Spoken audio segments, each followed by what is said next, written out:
Boa tarde a toda a comunidade 247. Muito obrigado. Muito boa tarde ao Paulo Nogueira Batista.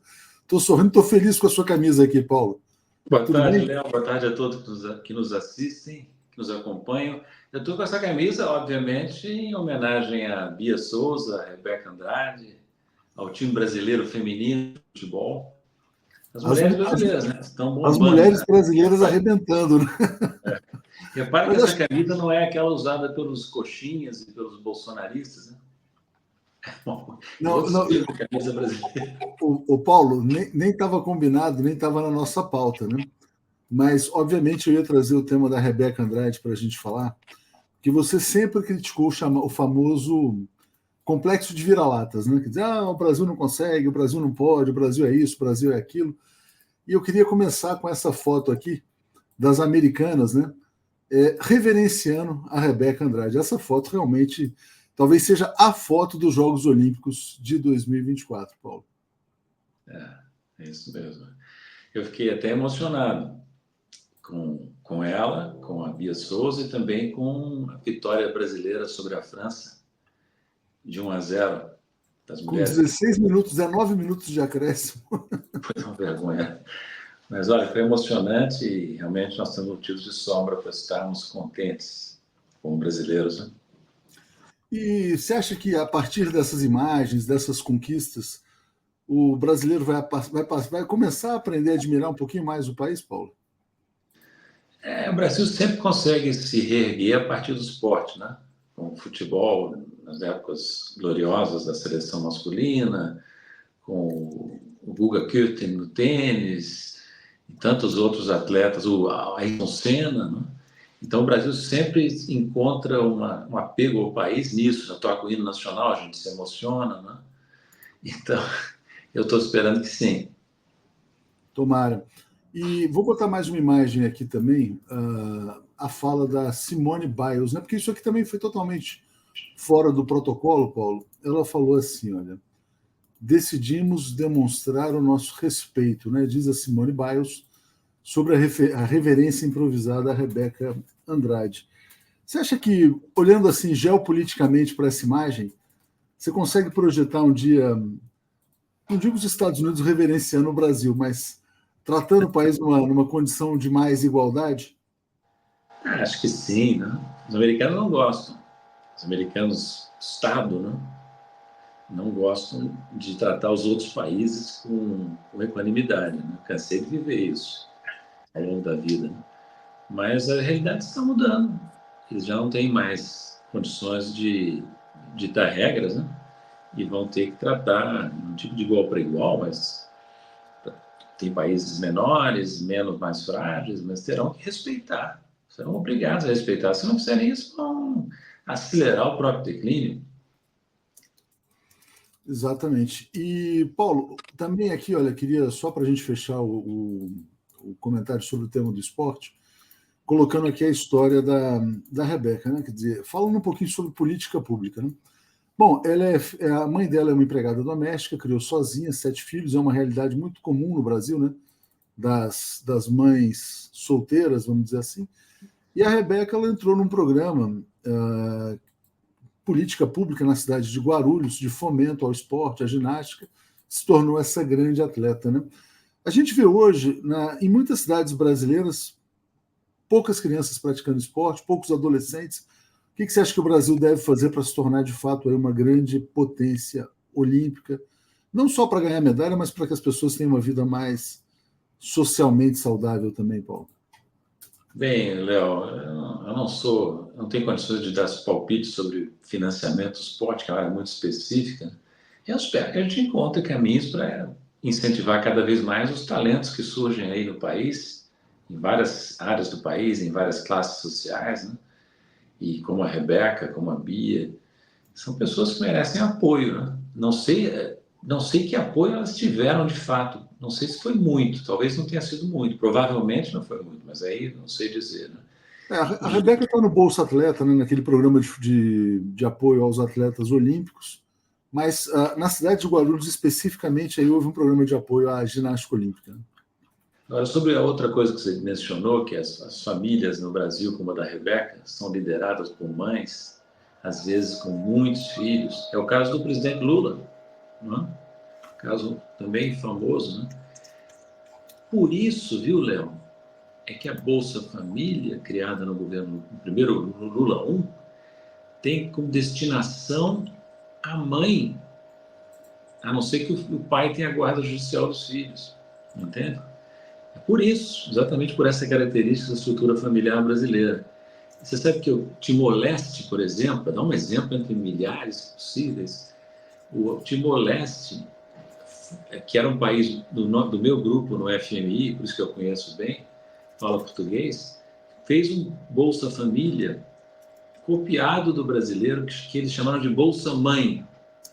Bolsa Mãe, porque tem essa característica também. Não, é importante. E outra coisa, Paulo, só um outro aspecto também. O fato, né, do Brasil realmente não desperdiçar os talentos, né? Quer dizer, porque o Brasil, às vezes, ele parece ser desenhado para 20, 30% da população. E quando vem o esporte, você vê, olha como esse país seria bom se todas as pessoas tivessem as mesmas oportunidades, né? Exato, exatamente. Não tem nada a acrescentar ao que você disse muito bem. Exatamente. Sem jogar fora os talentos. Vamos falar então um pouquinho sobre Venezuela, Paulo. Você se manifestou. Como é que você está acompanhando o desenrolar aí dos fatos? E uma eleição, quer dizer, cujo resultado ainda não foi reconhecido pelo Brasil. Né? Léo, a gente não sabe o que de fato aconteceu em termos de eleição. A oposição diz uma coisa, o governo Maduro diz outra, ninguém provou nada, até onde eu possa perceber. Então, é uma zona cinzenta aí. Agora, nós não podemos esquecer, foi isso que eu andei dizendo semana passada, nós não podemos esquecer que a Venezuela está enfrentando o Império Americano. Não quero ser simplista, nem binário, mas é uma situação de fato, no meu entender. E os Estados Unidos não estão preocupados, vamos convir, não estão preocupados com democracia, né, na Venezuela, apoiam tanta ditadura mundo afora, estão preocupados, estão de olho no que? Nos vastos recursos naturais do país, notadamente o petróleo. E isso é um ponto fundamental que a esquerda, não só a esquerda, ninguém pode perder de vista. Né? E eu vejo grande parte da esquerda brasileira perdendo de vista isso. E falando apenas em democracia, como se democracia, Léo, fosse um valor universal. Eu sei que essa é uma questão complexa, mas nós temos que discutir isso também. Esse é o ponto fundamental. Hoje, Paulo, hoje de manhã, o Breno Altman esteve aqui, a gente falou sobre esse tema da Venezuela também. E ele falou o seguinte, quer dizer, a luta central hoje no mundo não é entre democracias e autocracias, é entre o bloco imperialista e o bloco anti-imperialista. Né? Então, aí a coisa fica diferente. Porque, na verdade, o império ele apoia autocracias amigas também. O império também apoia muitas ditaduras amigas. Muito. Né? Então, essa questão acho que é relevante. Né? Um exemplo notável, mas não é o único, é a Arábia Saudita. E o Zelensky está no poder, alegando que em guerra ele não precisa seguir a convocação de eleições na Ucrânia, entende? E tem um apoio maciço. Israel é democracia, um estado de apartheid, e tem apoio total dos Estados Unidos. Então, e olha, Léo, vou acrescentar uma coisa.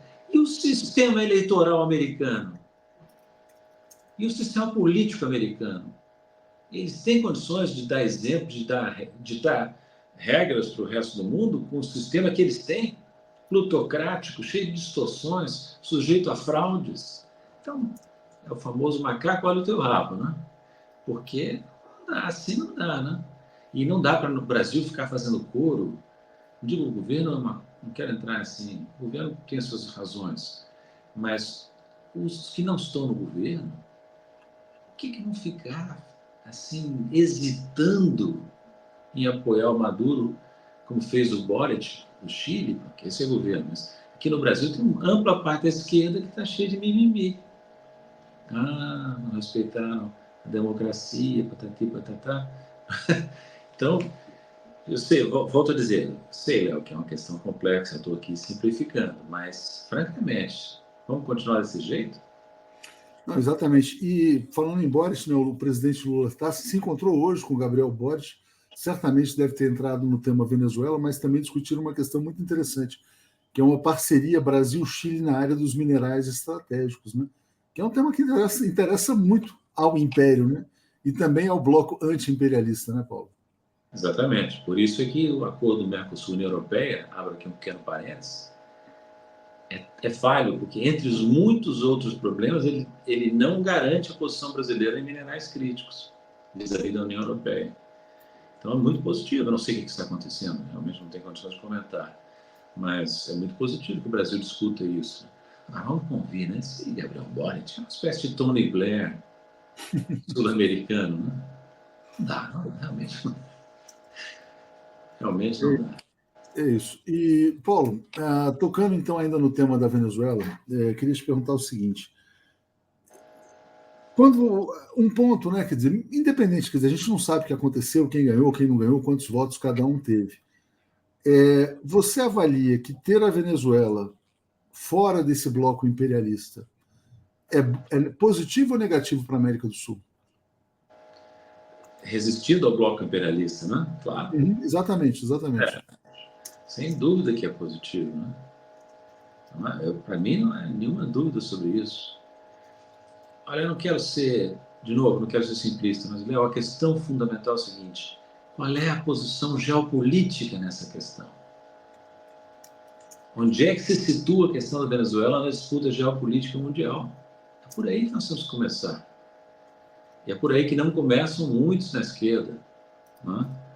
É claro que eu não vou nem falar na direita tradicional e na direita bolsonarista, que aí é ignorância total, né? Mas a esquerda moderada está vacilando. Eu realmente não entendo isso aí, não. Olha, eu vou te dizer, Léo, eu não quero endossar o Maduro totalmente. Veja o que ele tentou fazer com a Guiana, que é pegar mais da metade do território da Guiana, algo que o Brasil não pode aceitar, não pode endossar, entende? Então, a América do Sul é uma zona de paz há muito, muito tempo. Então, o Maduro quer criar uma confusão com a Guiana, abrindo espaço para a intervenção americana, que é exatamente o que nós queremos evitar. Então, Maduro é problemático, é complicado. Mas, tendo dito isso, olha para os adversários dele. Corina, esse González, Deus me livre, são títeres, fantoches, entende? Dos Estados Unidos na Venezuela. Então, se tiver que escolher, eu diria, na minha modesta opinião, escolhe o Maduro, né? Escolhe apoiar o Maduro. Nesse sentido. E só para fechar, porque esse tema é fascinante, também outro tema que foi colocado hoje, quando se fala muito em democracia, né? Quer dizer, mas esses países que são alvo da cobiça imperialista, quando tem muitos recursos, petróleo, para se defender, muitas vezes eles tomam posições que restringem determinados direitos democráticos, né? As ditaduras, ou as autocracias, ou as democracias, vamos dizer assim, mais imperfeitas, elas também não são resultado, Paulo, dessas políticas de sanções, de tudo isso que vem sendo feito no mundo? Claro, porque na medida em que você sanciona um país, como os Estados Unidos fazem, os europeus também, toda hora, né? Volta e meia eles estão sancionando X, Y, Z, eles criam dificuldades para esse país, e esses países refluem para uma posição economicamente muito ruim, às vezes, né? E politicamente eles são obrigados a retroceder também. Obrigados não digo, mas induzidos a isso, né? Então, esses regimes autocráticos em alguns países são produto da maneira como os Estados Unidos, os seus satélites europeus, se comportam, né? Agora, outra coisa, Léo, queria voltar a um ponto que eu coloquei antes sem explicar. Quando se fala que a democracia é um valor universal, tem que tomar muito cuidado com essa afirmação, no meu entender. Porque isso pode levar à conclusão de que existe um modelo universal de democracia, que seria o modelo do Atlântico Norte, que o resto do mundo teria que acatar. Não. Democracia tem que ser construída em cada país, de preferência, nacionalmente ou regionalmente, né? E não de que vale, Léo, de que vale uma democracia imposta de fora para dentro? Aí, ela não, Entre aspas, né? Muitas aspas. aí não é propriamente uma democracia. Só pegando esse comentário aqui da Cristina, ela fala: quem tem que escolher é o povo da Venezuela, e o povo não escolheu Maduro. A gente não sabe. O ponto que a gente está aqui, na verdade, a uma distância gigantesca, a gente não sabe se o povo escolheu o Maduro ou se escolheu o Edmundo González Urrutia, né? Porque também os números que essa oposição apresenta, dizendo que ganhou com 70%, né, não são críveis, né? Então tudo isso é bastante complexo. Mas vamos passar para um tema aqui do Brasil, Paulo, que eu queria te perguntar também. O presidente Lula tem dito, ele tem demonstrado muito otimismo e tem falado que ele vai terminar esse seu terceiro mandato da mesma maneira como terminou o segundo mandato, né? Quer dizer, com uma taxa de crescimento muito alta, desemprego muito baixo. Na semana passada também foi apontada uma redução razoável também do desemprego no Brasil. Você vê o Brasil caminhando para esse final de terceiro mandato com bons resultados, como prevê o Lula? Eu espero que sim. Acho que o governo está fazendo muita coisa nessa direção, mas está longe de garantido, né? Óbvio, né? Basta olhar o desempenho do PIB, que continua flutuando aí em torno de 2,5%. A indústria de transformação não está indo bem, apesar de um dado de junho bom. A indústria está crescendo menos que a média. A indústria é um setor crucial. A taxa de investimento, formação de capital baixa, entende? Então, ainda há muito por fazer para que se cumpra a meta do presidente, mas é positivo que ele tenha essa meta, né? É muito importante que não rebaixar as expectativas do país e do governo. Tanto mais que, como nós já dissemos aqui, 2026 não vai ser um passeio no parque, né? O Lula, candidato, espero, à reeleição, vai enfrentar dificuldades nessa eleição também, a menos que fique bombando econômica e socialmente até lá, o que é possível, mas está longe de garantido, né? Mas de qualquer maneira, quer dizer, a redução do desemprego foi dizer, consistente, né, como a gente falou, mas tem todo o desafio de ampliação da renda, que ainda, na verdade, os empregos que estão sendo criados são com salários relativamente baixos também. Sobre a questão do desemprego, a taxa caiu para menos de 7%, 6,9%. Isso. Na verdade, é um resultado muito bom, muito bom. E agora, isso não quer dizer que a economia, na minha opinião, esteja em pleno emprego, porque isso vai suscitar reações pouco construtivas do Banco Central. Exatamente. Se continuar essa conversa, né? Então, vamos com calma. A taxa de desemprego caiu muito, é positivo, mas a taxa de desemprego, no sentido mais amplo, está em torno de 16%, se não me falha a memória, incluindo aí desemprego por desalento, desemprego por insuficiência de horas trabalhadas e outras questões desse tipo. Então, 16% é uma coisa alta ainda, né? É muito alto, né? Quando você considera, na verdade, aquela pessoa que desistiu de procurar emprego, ou que só faz um bico aqui, um bico acolá, não é propriamente um trabalho, né? Exato, exatamente. E não é isso que nós queremos. E tenho certeza que o governo Lula quer muito mais, né? Se não o governo inteiro, pelo menos o presidente e os seus ministros principais estão buscando isso. Nesse sentido, Paulo, a gente promoveu na semana passada um encontro em Brasília sobre os 50 anos da relação Brasil-China. E falou-se muito, né, sobre uma coisa que você já falou aqui algumas vezes, sobre a importância de mais valor agregado, mais conteúdo nacional e de investimentos estrangeiros que efetivamente gerem não apenas o conteúdo nacional, mas o conteúdo no tocante ao emprego propriamente, porque não pode ser, por exemplo, um investimento estrangeiro que venha, o Wallace Moreira colocou muito bem, né, que seja simplesmente assim, quer dizer, olha, para aproveitar matérias-primas, recursos naturais, ou a energia eventualmente limpa que o Brasil vier a produzir, tem que se medir também o conteúdo de emprego gerado. Quer dizer, como é que você vê essa questão da reindustrialização e como fazê-la, né? Olha, Léo, eu acabei de escrever esse fim de semana uma entrevista de dar uma entrevista para o Global Times, um dos principais veículos chineses em língua inglesa, que está justamente querendo que os brasileiros se manifestem sobre os 50 anos da retomada de relações Brasil-China. Né? Então, os chineses estão muito interessados em Brasil.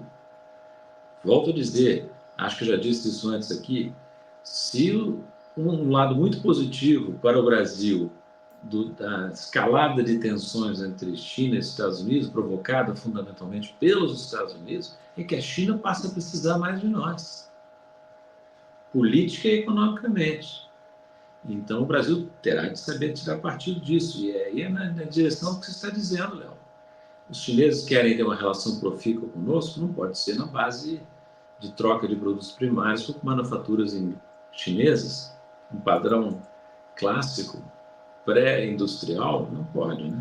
Nós temos que ter uma diversificação da nossa pauta de exportações para a China e nós temos que, inclusive, nos proteger da competição chinesa, que às vezes é desleal.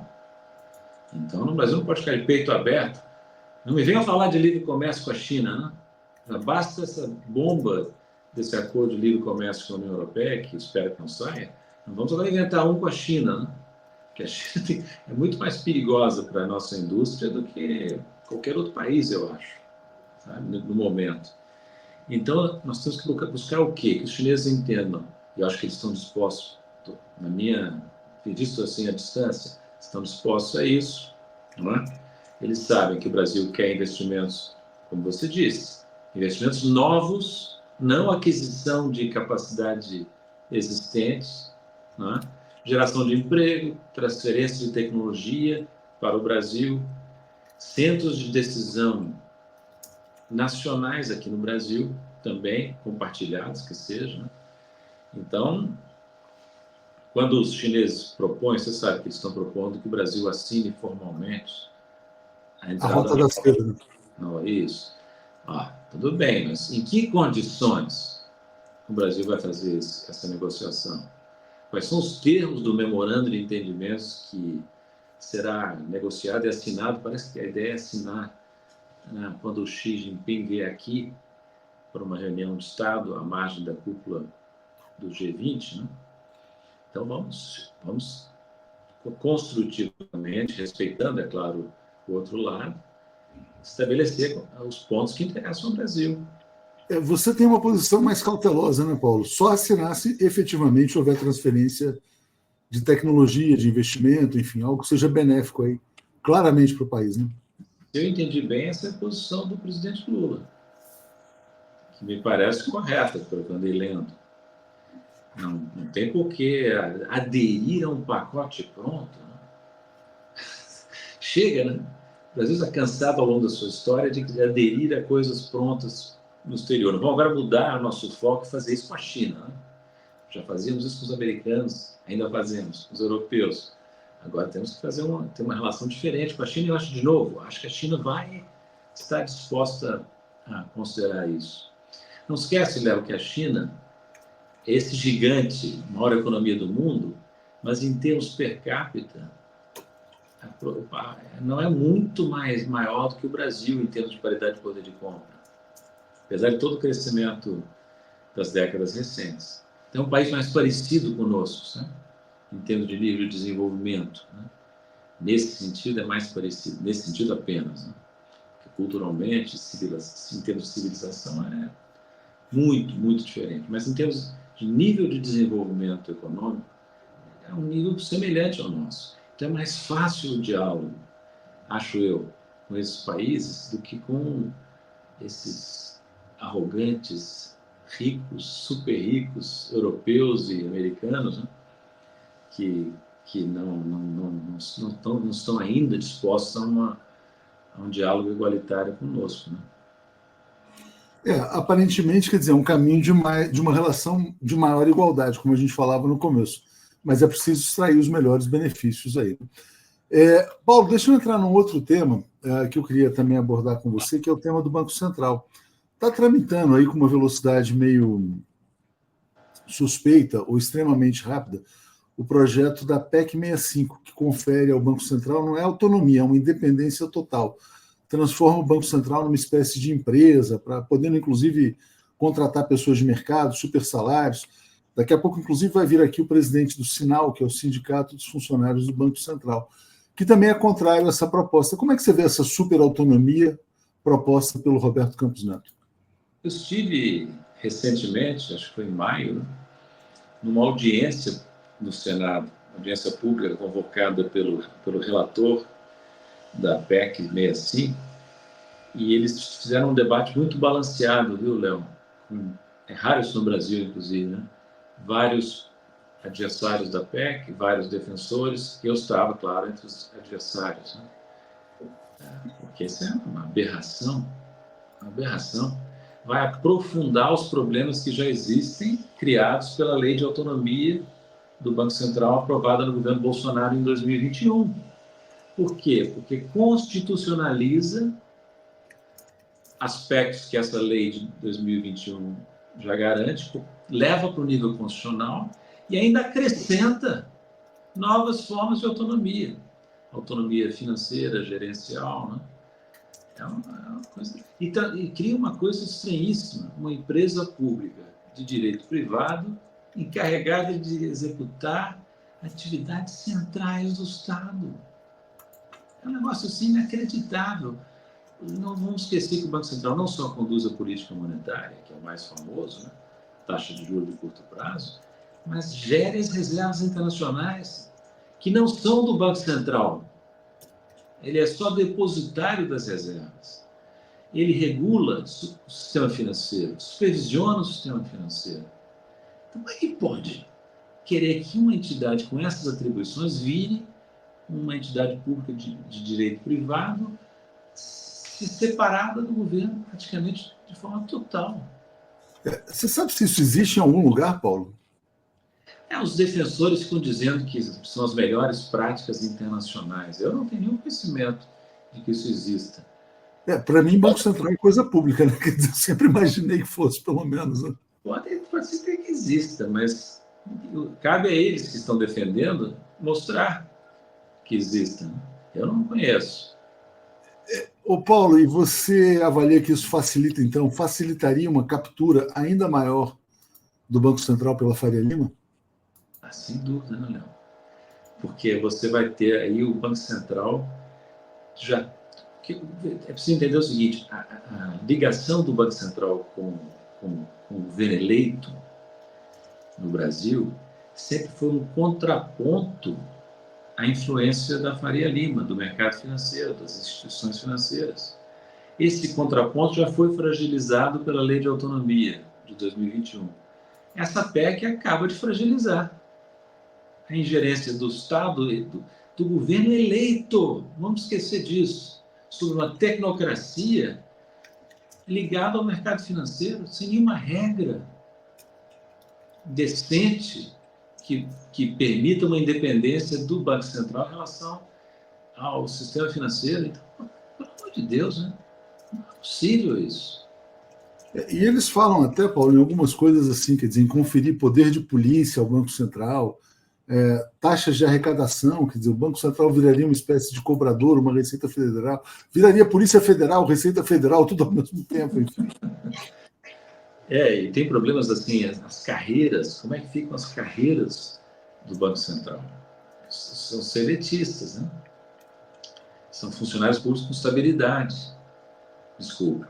Não poderiam ser transferidos para uma empresa pública de direito privado. Como é que fica isso? Isso é uma confusão jurídica e operacional tremenda. A Cristina Borges perguntou, isso não é inconstitucional? Provavelmente é, por isso que eles querem fazer uma PEC, que é uma proposta de emenda constitucional. Né? E isso, a Cristina tem razão. Eu, quando estive lá, Cristina ou Max Christian, não, Max Christian, né? Não, a Cristina que fez esse comentário. O Max fala assim, será a captura total e completa do Banco Central inaceitável? Mas a Cristina perguntava, não é inconstitucional? E foi exatamente, Cristina, foi o que eu disse na audiência. Se essa PEC passar, a questão vai acabar no Supremo, porque não é constitucional, é uma emenda constitucional, no meu entender, inconstitucional.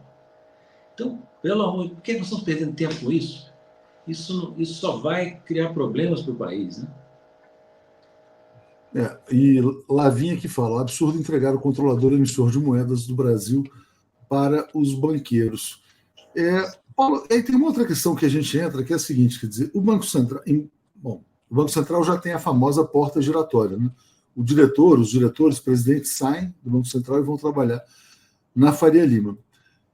Ou seja, se a gente tiver uma captura maior, ainda mais grave. Mas, pelo ritmo com que isso aí está caminhando no Congresso, o Congresso brasileiro ele já é capturado, de certa maneira, pelo mercado financeiro também? Pois é. Nós temos aqui a mesma plutocracia que existe, por exemplo, nos Estados Unidos. Nos Estados Unidos se fala que eles têm the best Congress that money can buy. O melhor Congresso que o dinheiro pode comprar. Nós estamos nesse caminho, né? Então, você tem uma influência direta via financiamento de campanha sobre parlamentares, sobre senadores, né? Sobre deputados. Então, isso distorce o processo de decisão no âmbito do Congresso, né? Por isso que é importante que o governo, o executivo, se empenhe para evitar que essa questão avance. Eu não sei como é que está exatamente agora. Parece que está meio parado lá. A CCJ do Senado. Está na CCJ, onde eu estava quando eu fui lá, em maio, né, na audiência. E espero que continue lá e não saia dali, porque realmente o próprio presidente do Senado, Pacheco, andou manifestando dúvidas sobre isso. Então, eu tenho esperanças de que o assunto não progrida e que não piore a nossa situação em termos de Banco Central, né? Você não acha que cabe agora ao governo Lula, aproveitando, quer dizer, essa discussão, e abrir um debate sobre se a autonomia foi boa ou não para o Brasil, agora que o Roberto Campos Neto está prestes a sair? Eu seria a favor, como pessoa física, mas eu não tenho certeza se é do interesse do governo fazer isso, né? O governo é complicado, tem muitas forças lá dentro, né? Tem pouca presença no Congresso, então eu entendo que o governo hesite. Mas, talvez seja mesmo uma boa ideia, né? Por que o Ministério da Fazenda, o Banco Central, o Ministério do Planejamento, que estão todos envolvidos no Conselho Monetário Nacional, não organizam uma discussão mais profunda? Eu acho que seria bom, sim. No momento. É isso, Paulo. Obrigado a você. Vamos em frente aqui. E olha só, gostei de ver o seu patriotismo aí com a vitória da Rebeca. Ok. Foi um prazer, Léo. Abraço grande. Obrigado. Até a